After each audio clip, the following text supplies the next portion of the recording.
સૌથી પહેલાં બધા જ મિત્રોને દુબઈથી રાધે રાધે, જય શ્રી કૃષ્ણ। દુબઈથી આજે ટ્રેડિંગ પર્પઝ માટે એક નોલેજ માટે આ એક વિડીયો બનાવવાનું મન થયું મને ગુજરાતીમાં। તો બધા જ મિત્રો આ વિડીયોને જોજો, શેર કરજો અને સારું લાગે તમને તો ચેનલને ફોલો કરજો, લાઈક કરજો અને સબસ્ક્રાઈબ કરજો। લોકો એવું વિચારે છે કે સ્ટોક માર્કેટ કે શેર બજાર આ એક સટ્ટો છે, પણ ખરેખર આ વસ્તુ જોઈએ તો આ સટ્ટો નથી। દુનિયાનું સૌથી મોટું જો બિઝનેસ હોય તો એ આ છે જે ડિજિટલ રીતે ચાલે છે।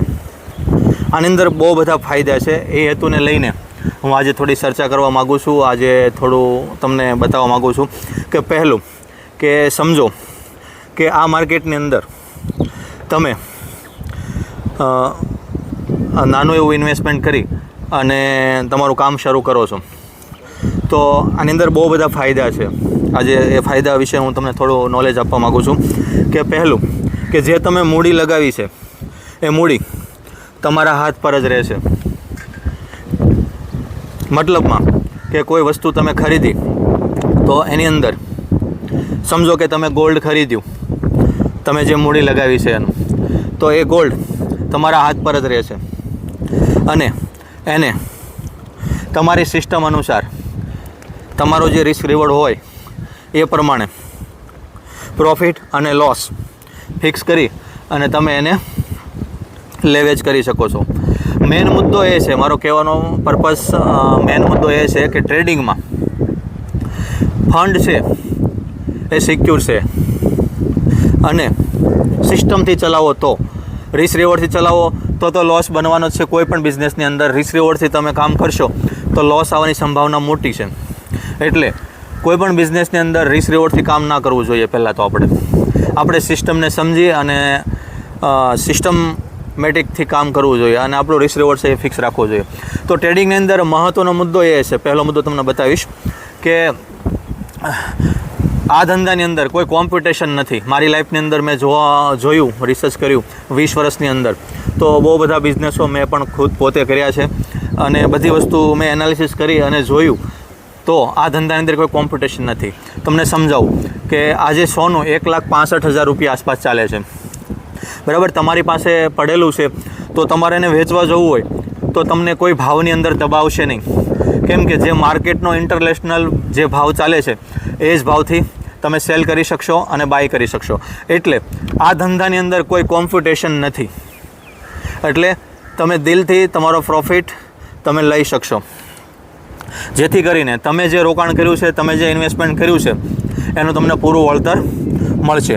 મતલબ આ ધંધાની અંદર તમને કોઈ ભાવથી દબાવી નહીં શકે કે ભાઈ હું તમને 1,60,000માં 1 કરોડનું કે 2 કરોડનું સોનું લઈ લઉં, તમે મને રેટ આપો એમ। તો આની અંદર રેટ નથી થતા। મોસ્ટ ઇમ્પોર્ટન્ટ પોઈન્ટ એ છે પહેલો કે માર્કેટ રેટથી જ કામ થાય છે, જેથી કરીને કોઈ છેતરપિંડી આમાં નથી। બીજું, ધંધો જ્યારે તમે બંધ કરો ત્યારે તમારી જે મૂડી છે, તમારું જે પોતાનું ફંડ છે એ પોતાનું ફંડ પોતાના હાથ પર જ રહેશે, એટલે પોતાની એકાઉન્ટની અંદર જ રહેશે, જેથી કરીને તમારે ફંડ જરૂરિયાત મુજબ ક્યારે પણ કોઈ હોસ્પિટલાઇઝેશન કે કોઈ અન્ય બિઝનેસની અંદર તમારે ઇન્વેસ્ટમેન્ટ કરવું હોય તો તમે ઇન્સ્ટન્ટ ફંડને વિડ્રોલ કરી શકો છો। ત્રીજો પોઈન્ટ કે ધંધાની અંદર તમારે કોઈ બાયર કે સેલરને ગોતવા જવું નથી પડતું આ ધંધાની અંદર। મોસ્ટ ઇમ્પોર્ટન્ટ પોઈન્ટ મારી લાઈફની અંદર જોવા મળ્યો હોય મને તો આ બિઝનેસ મને એટલા માટે સારો લાગ્યો છે ટ્રેડિંગનો કે આની અંદર ઓનલાઈન હજારો, કરોડો, લાખો લોકો ઓનલાઈન બાઇંગ સેલિંગની અંદર હોય છે અને જ્યારે તમે તમારી ગોલ્ડ સેલ કરો છો, ડિજિટલ ગોલ્ડ, ત્યારે સામે જ બીજા ક્લાયન્ટ, બીજા કસ્ટમરો એ ગોલ્ડને બાય કરતા હોય છે। પછી આ ધંધાનો મોસ્ટ ઇમ્પોર્ટન્ટ પોઈન્ટ, આ ધંધામાં તમારે કોઈ રેન્ટ ભરવો નથી પડતો કે કોઈ ભાડું ચાલતું નથી આની અંદર, જેથી કરીને તમે અન્ય ધંધાની અંદર જે કામ કરતા હશો તો તમારે વેર હાઉસો રાખવા પડતા હોય છે, કર્મચારીઓ રાખવા પડતા હોય છે, ધ્યાન રાખવા માટે એનો ભાડું પણ ભરવું પડતું હોય છે અથવા પોતાનું જમીન પણ ખરીદી અને ફેક્ટરી પણ બનાવવી પડતી હોય છે। અહીંયા કોઈ પણ વસ્તુ તમારે બનાવવાની જરૂર નથી, યાની કે કોઈ પણ જાતનો ખર્ચો એક્સ્ટ્રા જે ભાડું તમને જે વધારાનું લાગતું હોય છે તે કોઈ પણ જાતનો કોસ્ટ લાગતો નથી. નોર્મલી બેંક ચાર્જીસો લાગતા હોય છે જે બ્રોકર હાઉસના રેગ્યુલેશન્સ એના નિયમ પ્રમાણે જે હોતા હોય છે એ નોર્મલી લાગતા હોય છે. બીજું કે ડિજિટલ ગોલ્ડની અંદર આ ધંધો છે એ પૂરો પારદર્શક છે. જે તમને અહીંયા જોવા મળશે કે મેં આજે 10,000 કે 20,000 કે 30,000નો પ્રોફિટ કર્યો કે લોસ કર્યો, તો આ વસ્તુ તમને લાઈવ તમારી એકાઉન્ટની અંદર તમને લાઈવ જોવા મળશે. જેથી કરીને અહીંયા કોઈ છેતરપિંડી નથી. તમે નુકસાન કર્યું છે કે તમે નફો કર્યો છે તે તમને લાઈવ તમારી એકાઉન્ટની અંદર જોવા મળશે. તો આ મોસ્ટ ઇમ્પોર્ટન્ટ પોઈન્ટ છે કે તમે જે બિઝનેસ કરો છો, તમે જે કામ કરો છો એની અંદર રોજે શું થાય છે, કેટલો પ્રોફિટ કરો છો, કેટલો લોસ કરો છો, તો એ વસ્તુ તમને અહીંયા લાઈવ જોવા મળે છે. એટલે તમારા હાથ ઉપર જ, તમારી નજર પર જ આ ધંધો થાય છે. એટલા માટે હું આ ધંધાને બહુ મોટો બિઝનેસ સમજું છું અને બહુ સારો બિઝનેસ છે મિત્રો. જો તમે આ ધંધાને વ્યવસ્થિત રીતે શીખી સમજી વિચારી અને કામ કરશો તો વર્લ્ડ લેવલનો ધંધો છે. આની અંદરથી તમે સારું એવું રિટર્ન પણ કમાઈ શકો છો. અને જો તમે લાલચ રાખી અને કામ કરશો તો લોસ આપવાની પણ સંભાવના આ ધંધાની અંદર મોટી છે. મેં મારી લાઈફની અંદર બહુ બધી સ્ટ્રગલ લઈ લીધેલી છે અને બહુ બધી અસગવડતાઓ, અસુવિધાઓ પણ જોઈ લીધેલી છે અને બહુ ખરાબ પરિસ્થિતિ પણ જોઈ લીધી છે. કેમ કે હું પોતે એક ડાયમંડ બિઝનેસમેન હતો પહેલાં, અને બધી જ રીતે બિઝનેસો પણ કરી લીધેલા છે. પણ જે અત્યારે મને આ બિઝનેસની અંદરથી જે મળ્યું છે મારી લાઈફમાં, એ આજ સુધી મને મળ્યું નથી ક્યાંય બીજા બિઝનેસમાંથી.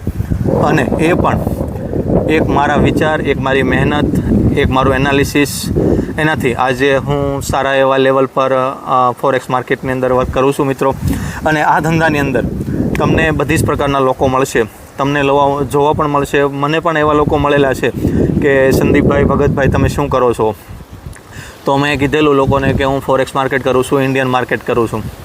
તો લોકો તમને એક જ પ્રશ્ન પૂછશે પહેલાં કે તમે શેર બજાર કરો છો, સટ્ટો કરો છો? ભાઈ આ સટ્ટો નથી, આ ઇન્ટરનેશનલ લેવલનો ધંધો છે, ઇન્ટરનેશનલ લેવલનો બિઝનેસ છે. આનાથી મોટો દુનિયાની અંદર, વર્લ્ડની અંદર કોઈ બિઝનેસ નથી. હવે આ ધંધાની અંદર તમને જે લોકો મળશે એ મોસ્ટ ઓફ લોકો તમને એક જ વાત કહેશે કે આ ધંધાની અંદર 80% લોકો નુકસાન કરે છે. સમજો કે તમને કહેવાવાળા લોકો એમ જ એ પ્રશ્ન પહેલો કરશે કે તમે શું કરો છો, એટલે કહેશું આપણે સ્ટોક માર્કેટ કરું છું કે ફોરેક્સ માર્કેટ કરું છું. તો લોકો તમને એ જ આન્સર આપશે કે આ ધંધાની અંદર તો 80% લોકો નુકસાન કરે છે.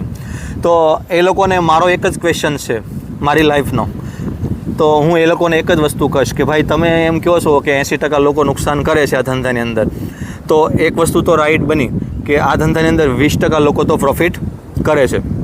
બરાબર? Okay, right. જે ભાઈ કહેશે, જે લોકો કહેશે કે 80% લોકો નુકસાન થાય છે, તો એના મત પ્રમાણે 20% લોકો તો પ્રોફિટ કરે છે. તો હું એવું માનું છું કે મારે જે આ 20% લોકો પ્રોફિટ કરે છે એની અંદર હું 17, 18 કે 19 કે 20મો નંબર લઈ લઉં, જેથી કરીને મારો પોર્ટફોલિયો પ્રોફિટમાં આવે. તો તમે પણ આવું વિચારી અને આવી અને ટ્રેડિંગ લાઇનની અંદર જોડાય અને સારો એવો સ્ટડી અભ્યાસ તમારે આ સિસ્ટમની અંદર આવવા માટે આના માટે બિઝનેસ કરવા માટે તમારે સ્ટ્રગલ બહુ જ કરવી પડશે મિત્રો. અને આ ધંધો છે એને પહેલાં તમારે શીખવો પડશે, એનાલિસિસ કરવી પડશે, આના માટે ક્લાસીસો કરવી પડશે બહુ બધી, અને એને આગળ લઈ જવા માટે તમારે મહેનત જરૂર કરવી પડશે. પણ તમે બીજા ધંધાની અંદર જે મહેનત કરો છો એવું મારી લાઈફની અંદર મને જોવા મળ્યું કે જે બીજા ધંધાની અંદર મેં એટલી મહેનત કરી 20 વર્ષ, એમાં જે મને નથી મળ્યું એ આજે મને આ ધંધાની અંદર 2 થી 3 વર્ષની અંદર મળ્યું છે. તો હું ખૂબ જ આભારી છું ભગવાન સ્વામિનારાયણ હરે કૃષ્ણ મહારાજનો કે ખરેખર મને ડાયમંડ બિઝનેસ છોડી અને ફોરેક્સ બિઝનેસની અંદર એક પરિવર્તન આપ્યું. અને આ પરિવર્તન થકી હું વિશેષ વધારેમાં વધારે લોકોને કંઈ ફોરેક્સ માર્કેટની અંદર આપી શકું એવી આશા સાથે જય સ્વામિનારાયણ, જય હિન્દ, જય ભારત.